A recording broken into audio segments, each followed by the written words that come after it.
শয়তানের ধোকায় পড়ে গুনাহ করে ফেলে। গুনাহ করবে এটাই স্বাভাবিক, শয়তান আছে, সৃষ্টি করছেন।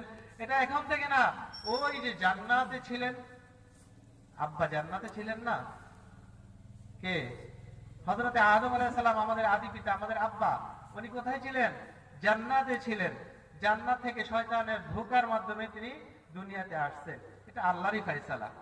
একটা কাহিনী মনে হয়ে গেছে, কাহিনী না, হাদিস। মূসা আলাইহিস সালাম মৃত্যুর পরে হযরতে আদম আলাইহিস সালামের সাথে সাক্ষাৎ হয়েছে। বলতেছে, আব্বা, আল্লাহ পাক তো নিষেধ করেছিলেন একটা গাছের ফল খাওয়ার জন্য, গাছের কাছে যাওয়ার জন্য, লা তাকরাবা হাযিহিশ শাজারা। ও আদম, এই গাছের কাছেও যাইও না।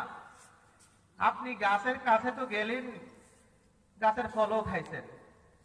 কি জন্য আপনি এই গাছের ফল খেয়েছিলেন? যদি আপনি এই গাছের ফল না খাইতেন, তাহলে তো আজকে আমরা জান্নাতে থাকতে পারতাম, দুনিয়াতে এত কষ্ট করতে হইতো না।